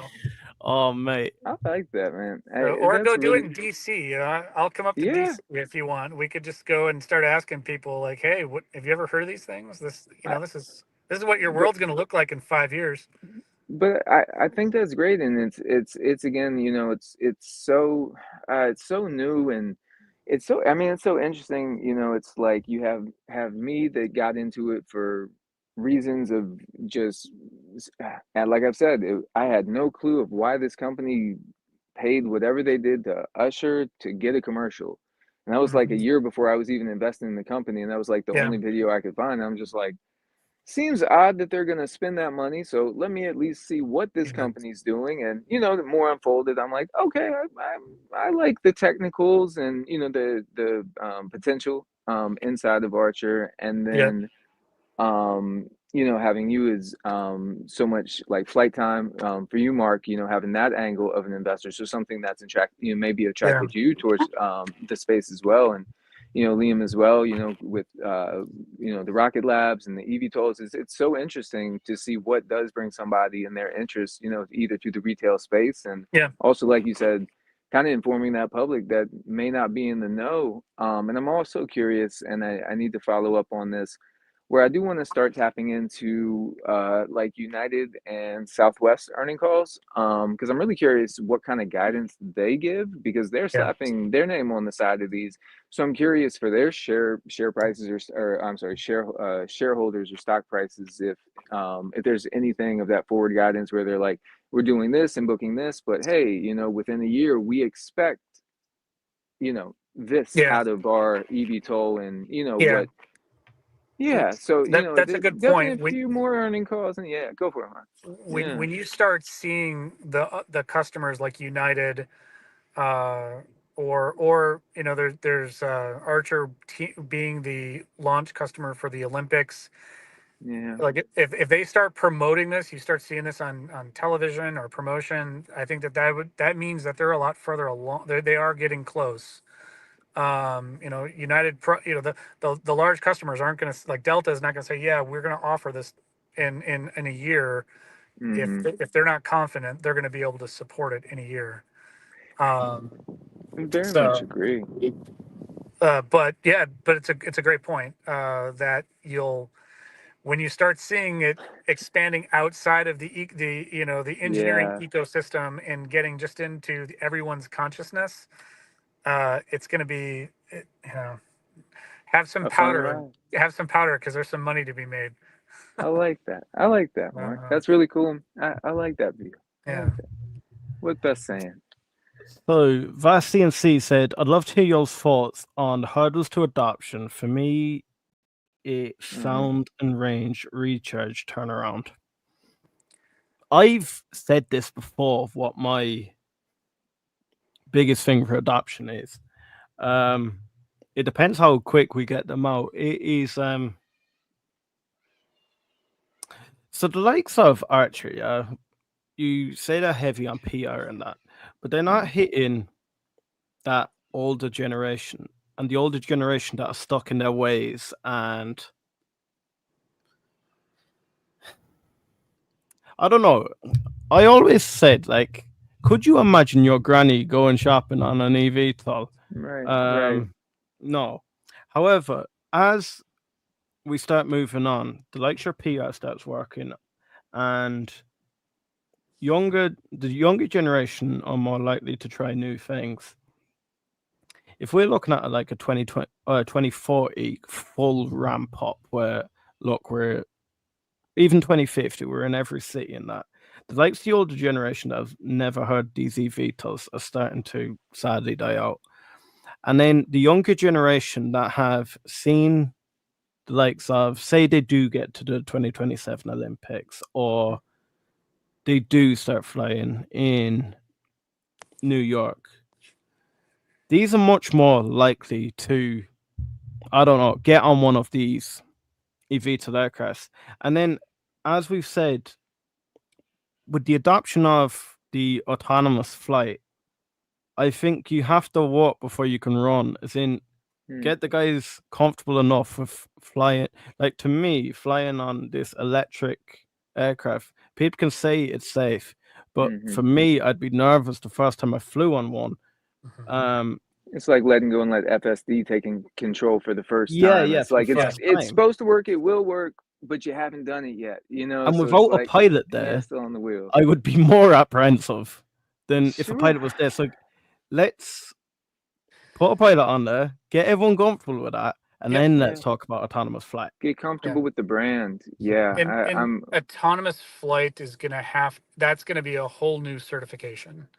And not only do you have to certify that component, but you also have to now start segregating airspace to where these craft, these vehicles can fly through the airspace. Like, most likely there will be highways in the skies that are being developed so that they'll constantly be flying on the same route. So that, myself as a pilot, I take off and I don't go fly through one of these highways in the sky and run into one of these airplanes just because I'm flying the airplane and this thing's flying by itself. So that's what the FAA really needs to develop, and what the country, and what the different authorities that these aircraft will be flying in have to develop.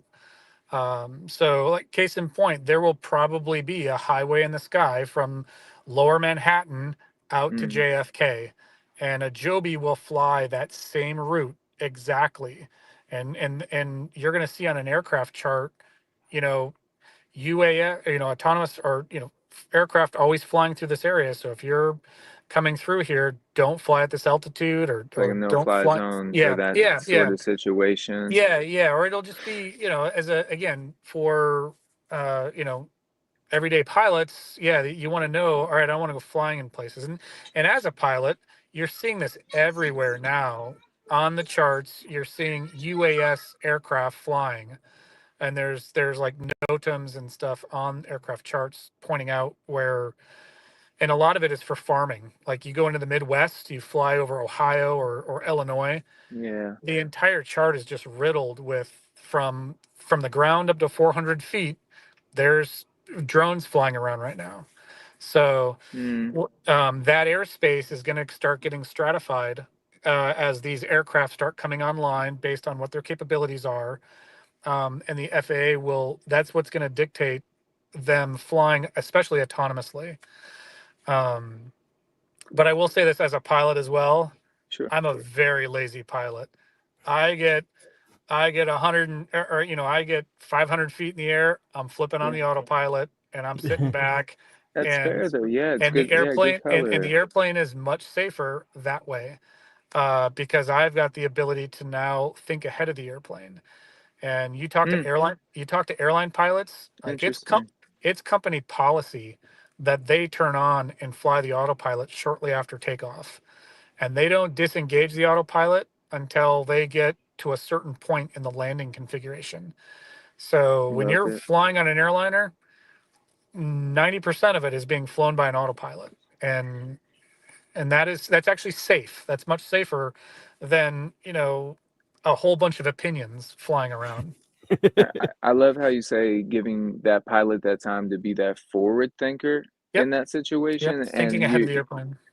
yeah, and it's you're kind of leading me into a question that like I didn't know if I wanted to broach, and maybe it can I'll go ahead and broach it, and whether we finish it on eVTOL live or not. But Mark, you really had me thinking into the Palantir partnership with Mhm. Archer as well, and Yeah. Duffy with the ATC, building out the ATCs. So I'm, Mhm. it's just more information would be great, but it's like I'm trying to wrap my head, but I'm on the bullish side of the fence of trying to understand why Palantir wants to partner with Archer and vice versa. So, why Archer wants to maybe take on another leg of business, which is like trying to provide data for this new ATC Yeah. system and all that. So yeah, and I don't know exactly what that would do to stock price and valuations depending Yeah. on how much maybe their data is used and Well, integrated into that or yeah, a big aspect of autonomy in aviation with eVTOLs or any autonomy in aviation, hmm it's a function of data. But now you have Starlink. You can get a Starlink in an airplane, and mm now you've got mm very, very fast data transfer rates. So you could very easily now have an AI system flying those routes for you just through the Starlink constellation and that data transfer system. So yeah, to your point, like, you start linking AI into it, I think it will hmm just accelerate things all the much quicker, because the AI can go in and look at all the different safety factors and all these. You'll put in all these inputs and it'll kick it out in the most optimum fashion of, okay, this is the most efficient route for between these 2 points, and okay, now let's go and develop that route. As where, again, the old days, it used to be 10 different people in a room and you have 10 different opinions and not one of them is the best opinion. uh, it's a so great point. So AI is going to, again, I mean, AI at the end of the day is just the collation of data Sure, and sure. drawing relationships, and it's going to draw the quickest relationships for it, just that. Like, how quickly do we want to redesign our airspace to have autonomous aircraft flying? And so I think it could take a little bit of time, hmm but I think it, everything is going much faster. And to that point, like, when you start to your grandfather being, or a the older generation in a self-driving car, hmm well, they've not seen it yet. But what happens when, now, like, the elderly, if you can't see, well, you still have mobility, because you have now, in 6 months, you're going mm to have a self-driving car. That's a Wow, smart. wow. I never have. Yeah, Wow, I've So actually not thought mind that one, blowing, bro. Mark. Wow. so Yeah, that's a or great the point. same, like, I've got a colleague that Yeah, she always has to leave work because she has to drive across town to pick up her daughter and take her to, yeah, some sort of a practice. Well, a self-driving car, and she's like, I don't want to get her an Uber because I don't feel safe, because I don't know who's sure. driving that car. But an FSD, now it is that equation, that calculus changes. So I think with FSD coming online in the next 6 months to a year, Mm. will usher in a lot more people being like, "Oh, we got these flying craft too. Oh man, you know, I'll get Like on it's that Yeah, okay it to too." might have make the it even hands more off the wheel. comfortable, to be fair. Yeah, yeah. But you will have pilot in the loop for the next, I think, 5 to 10 years. It's Yeah. just And I like that for the yeah, pilots as well. You yeah, guys yeah, have landed me and touched me down very safely many of times. So, Mm-hmm. you know, it's not an industry I'm not invested to rid, you know, us of pilots. And, you know, I think you guys are incredibly important and have done, Mm-hmm. I mean, I'm speechless because there's better words I could use right now than what's coming to my mind, but just such an integral part of family's life safety, just Yeah. the cargo you're carrying, you know. So Yeah. it's cool to see that there's still that opportunity for somebody to want to get into aviation, have that Yeah. opportunity, and yeah, maybe have that be on a midnight or a S4. Yeah. Yeah, I like that. And I really think too, like if you look at just all the different use cases, Brandon touched on this, and I apologize that we're getting so late. No, you're Um, fine. I mean, imagine you're driving down the freeway and you get in a car accident 5 years from now. Most likely within, I would say, 30 seconds, an One of emergency them are. vehicle, an emergency vehicle drone is going to show up on the scene because they're going to be Yeah, deployed along the roadway. It's immediately going to show up. It's going to be giving live data back to emergency services, and they're going to be like, "We got to get a flying craft, and an Archer or a Joby or a HOVR is going to show up within just a couple of minutes." Like that's within the realm of possibility in just a I couple of like those years. thoughts. And so it changes just our own value of life, of like it's going to bring an entirely Well, new element to how humans live their lives. It's going to be great.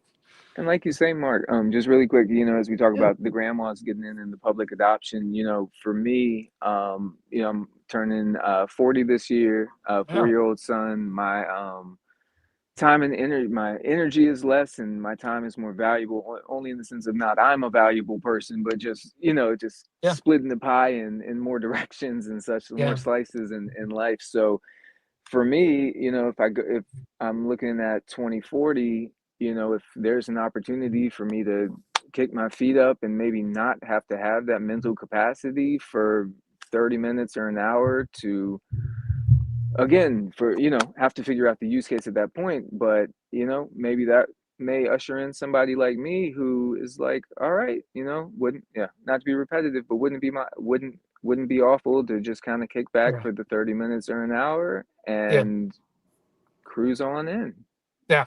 Yeah, I think by 2040, people will be going into showrooms and buying vertical takeoff aircraft. that would be Yeah. awesome. That Oh, would be awesome. 2040? Yeah, that's a long ways away. With the speed that things are going right now, um, I think this adoption will happen will happen quick. I think in 15 years, as long as there isn't some, major Major. some huge Mm-hmm. volcanic eruption, Mm-hmm. or we get, an asteroid comes in like Armageddon or something, Yeah, yeah. just some outside factor, at the rate we're going right now, when the people see this, like, again, nobody knows this exists. Nobody sees that how cool this could be. Yeah. It's just not part of the human consciousness at this point that, oh, we can be a 3D species soon. So then, hook them. Any thoughts on Vertical Aerospace? Now, Vertical Aerospace did have a partnership announced with Bristol, and it was for 50 aircraft pre-order with an option to buy 50 more. We will talk about that in eVTOL Weekly. But guys, this stream, I hope you've enjoyed it. What it's designed to be is eVTOL Weekly is going to be about the news, but or the news across the week. But what we were noticing, people were asking us for our reviews on stocks, or a lot of people, including ourselves, wanted to know the ins and outs of how these aircraft work. And that's why we got in contact with Mark here. Now, guys, I want to jump into this comment here. 7th flight Midwest. from Midwest. Guys, please, if there's one thing you can do for me, smash that like button just for Mark, because he has been absolutely amazing today. I said it earlier on in the stream. When I'm quiet in the stream, you know there's something serious going on, because look, I'm just hooked. There's no point me interrupting when there's absolute gold being dropped. Mark is very, very knowledgeable. You've seen over 2 hours he has delivered some absolute, I'm going to say it again, gold. Absolutely, man. Mark is always welcome on any of the Hustle Bros streams. And then I want to shout out, bro, Bagger Holden's here actually. Hey, But Chris, Chris, I'm glad you're here, brother. I'm Yes. glad you're doing okay. I can't wait to speak to you again, brother. But we have now another guy here. We have Mark Berry. He is absolutely amazing. He's an absolute genius when it comes to Yeah, you give me way too much credit. Just no, and he's passionate about Rocket Lab. So, Chris, I think it'd be great to have him on at some stage, even just for a laid back chat. What are you saying about that, Christopher? Gundog, well done, Mark. Julie, thanks, guys. I'll watch the recording to hear more from Mark since I missed the first hour. Mark, trust me, brother. Thanks, Julie.